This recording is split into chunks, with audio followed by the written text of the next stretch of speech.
My wife of 22 years tried to force me to open our marriage for spicing up the bedroom with her guy friend, but she didn't know what I gonna do next. And here I thought it would never happen to me. Me, male 52, wayward wife, 50, together for 22 years, married 20, 3 kids, 2 young adults, 1 7-year-old lad. 5 years ago, the wayward wife had a late life epiphany. Sex was good and enjoyable.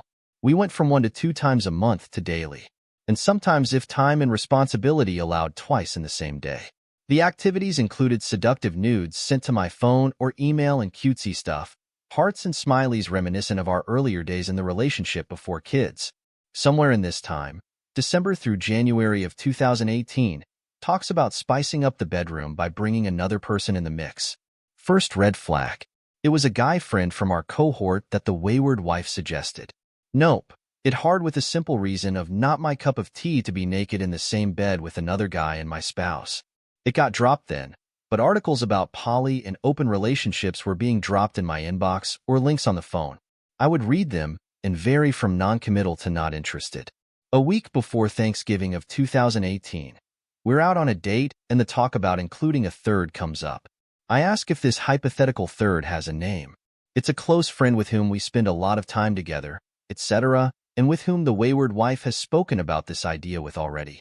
Pay for the drinks, get on the car, and proceed to flip my lid. 1. I never agreed to this. 2. For any such conversation, I should have been present and not told after it was decided. 3. No. Literally. The holidays sucked for all, but it was one of the best weight loss programs for all adults in the house. On February of 2019, we get our crap together and talk it through. She's repentant and remorseful, admits poor judgment and understands why I am not okay about the deceit as well as the whole idea. She got it. Sex life took a hit. We managed to find a new place, at least once a week, but the spark and lust were subdued. Earlier this year, apparent that I had a difficult relationship passed unexpectedly.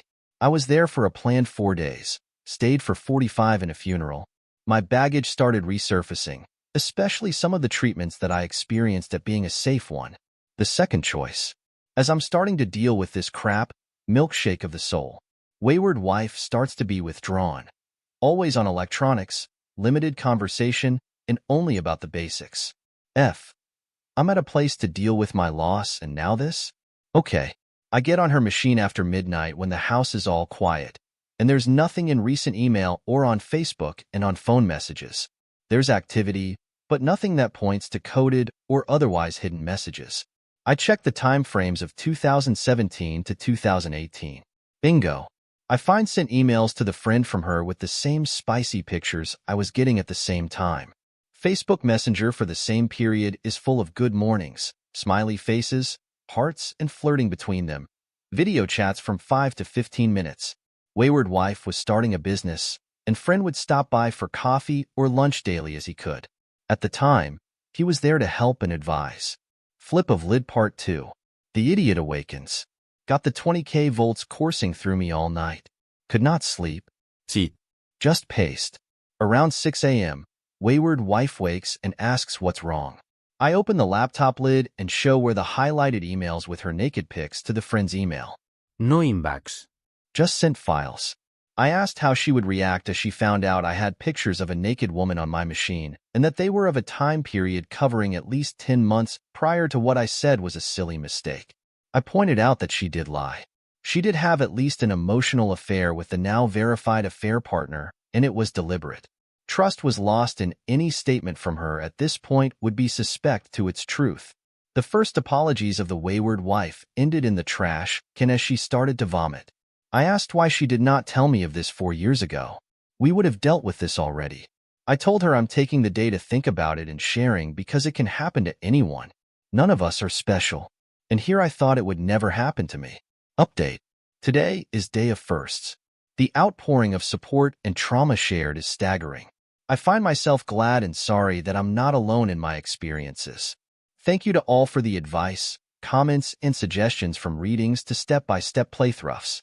I have replied to individuals, but it's worth updating all and clarifying some points before the update.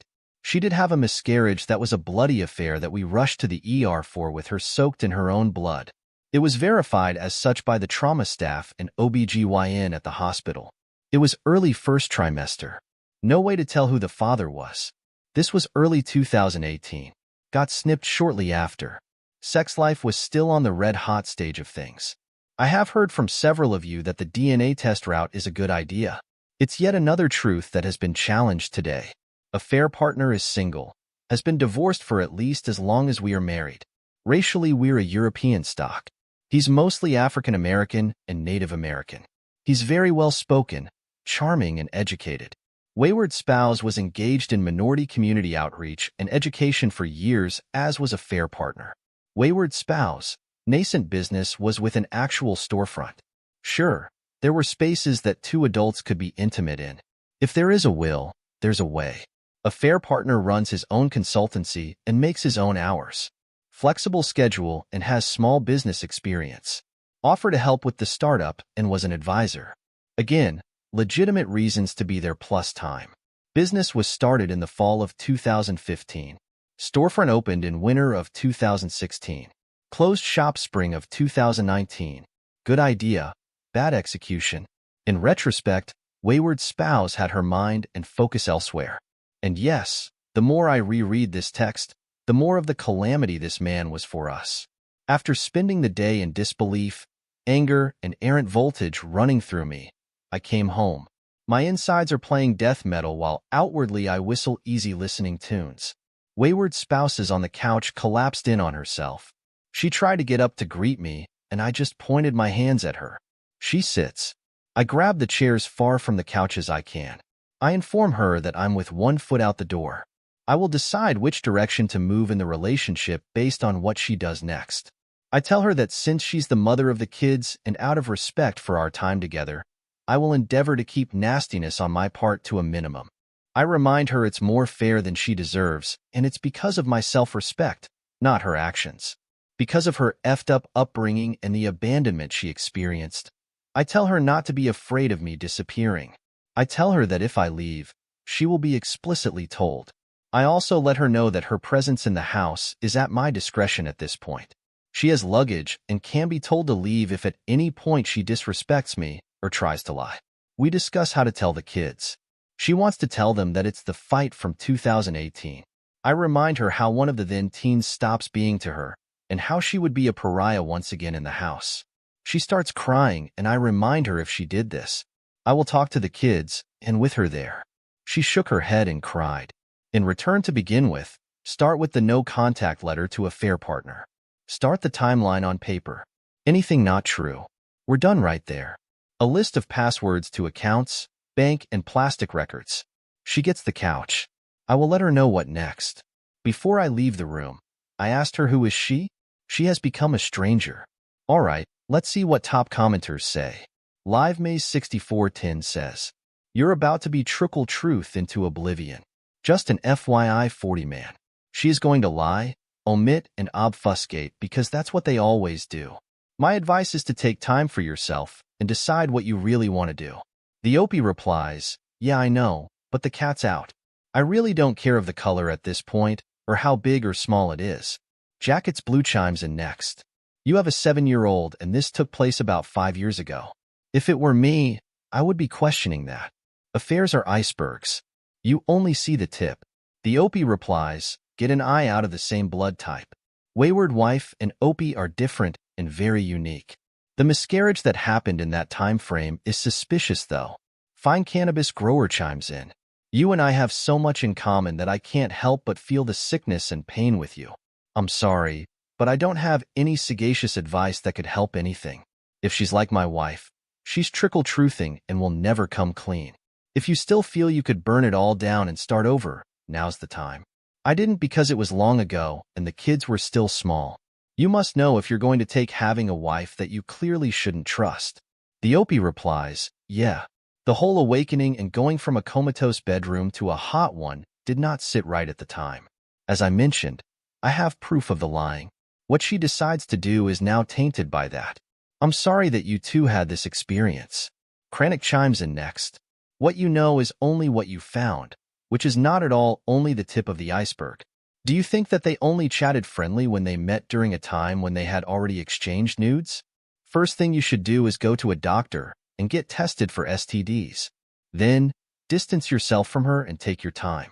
You need more than a day to process what she did and to separate the woman you thought she was from the woman she actually is. Tell her to use that time to write down everything she did with that guy and why she liked the idea so much to humiliate you by bringing her secret lover not only into your bed to reach some idea, but even into your life. Open poly marriage.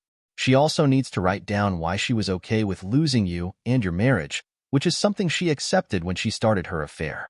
She knew what might happen if you find out. Stay away from alcohol and drugs. They won't help you. Instead, start doing sports or go for long walks. It will help a little to sleep at night. Tell her that she can sleep on the couch or in the guest room since she is no longer welcome in your bedroom until you made a decision. Let her face some of the consequences on what she did right away. You are worth so much more than to be treated this way. The OP replies, "Thank you. Don't drink or self-medicate when upset. I need to think of the kids as well. I see the written admission timeline is punitive. She at the least had an emotional affair, probably a physical affair of some sort. The STD was done because I felt bad for the miscarriage and got a vasectomy. Little did I know at the time. So yeah, I need a few days just for the shaking to subside." Part 2. While going through the wayward spouse's phone, I found her text file with all her passwords to her accounts, Facebook, email accounts, Apple account, etc. So one more piece of intel.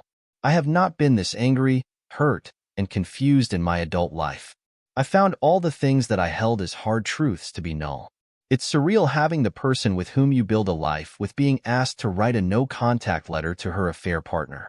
It's even more surreal for the wayward spouse to not argue when I've been asking her to do things. I asked her to also provide me with the affair timeline. Based on what she wrote, I would decide on my next steps. This all the morning after. I got myself to work and got sorted there with management about time off. My manager was understanding and gave me no problems.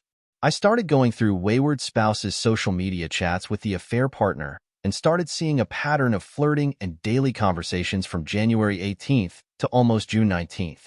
After that, there were more conversations between them, but mostly about a project that the two of them have been engaged for a while.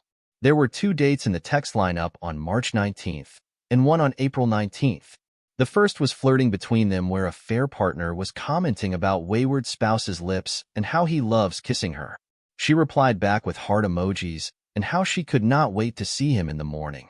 This was during the time that I was away on a trip with 2 younger kids visiting family.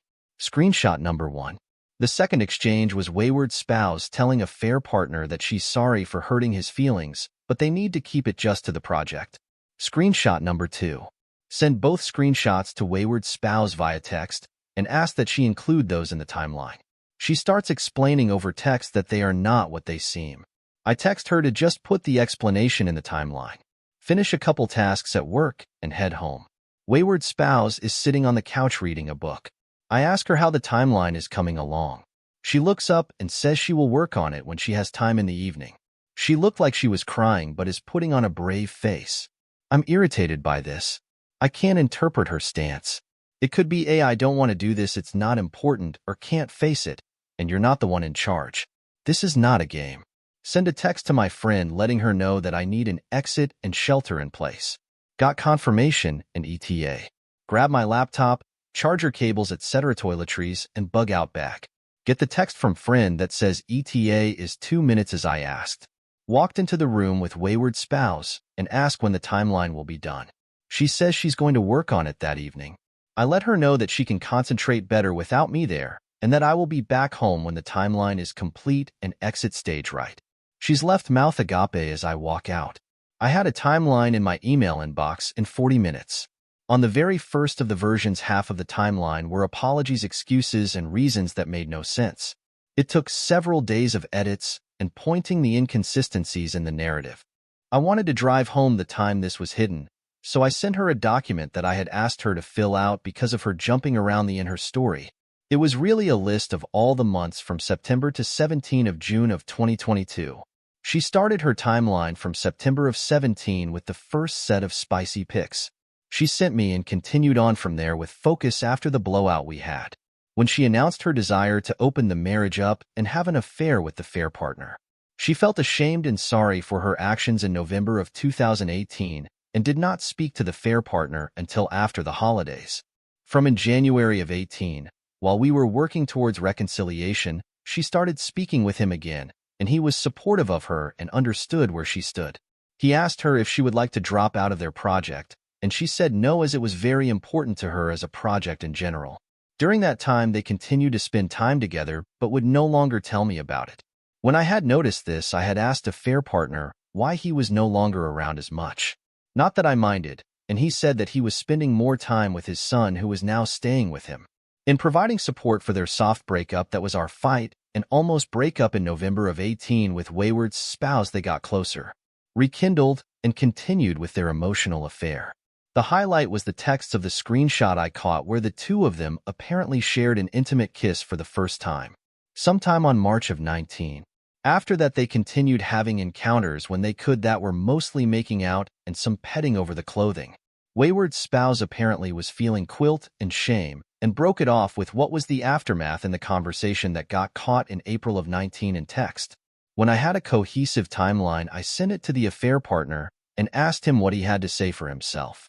He responded with how sorry he was and that he never should have engaged in that relationship and how sorry he was. He would tell me anything else, but I needed to find out what happened. Told him that Wayward's spouse and I were talking about a sexual misconduct complaint against him. Truth was we had never talked about it, but I knew the organization he worked for and the project the two of them were involved in and how damaging any such publicity would be. He sang like a canary and gave the Wayward spouse up without a fight, right under the bus. He admitted that she approached him, that he knew my reservations, but thought I could be open-minded. Wayward's spouse was to him a friend who truly understood the social issues of his life and felt he could speak to her with an open heart because she understood him. Yeah, I know. I had the same reaction when I read that. He was sorry for the damage and was just shamed for lying and keeping it a secret. I called him a snake in the grass and how I was not there to give him an absolution. From their timelines, I gathered that they were on and off and confused as to when it was just an emotional affair or just working on a project, and even the physical affair parts were strained, with him leading most of the time and her being active at first then passive towards the end. He said he was sorry. I told him to keep the F away from us, at least while I'm in the picture. Getting enough information between Wayward's spouse and affair partner, I think I got a pretty good idea of the truth to what happened. It was an emotional affair that got started from the Wayward's spouse attraction to affair partner.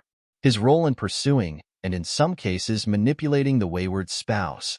The lying that they both engaged during the time, it was supposedly over lies, betrayal, and more lies.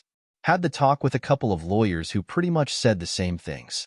The most really honest one was the last one I saw, who up front told me that the post-nuptial agreement I was looking for would not make sense in the northeast of the U.S. because of how long we had been together. There would be no alimony, but the support that I would have to be would be more than half of my paycheck. To his recommendation, it was not the worst he had seen, so he would rather we spend the money on counseling versus legal fees. Either way, if we were to divorce, the process would cost as much of the postnupt, so not a win there either. The night before my return home, he got quite drunk with my friend at her house, where 3 bottles of wine died for our sins, and my body, not so gently, reminded me that I'm 52, not 25. She's one of my best friends, even though attractive as hell, never made a move as I was always involved. She's also good for the ego, and took care of me emotionally and physically when I could not eat. Nothing like a Valkyrie telling you to eat or else. During my time away from home, I kept in touch with the kids and offered to listen to anything they had to say. 7-year-old was the hardest to speak with, as they could not understand but knew something was wrong. The day before my return home, visited over the house and had the conversation with the Wayward spouse. I set what I expect on the table. 1, she's to get a job.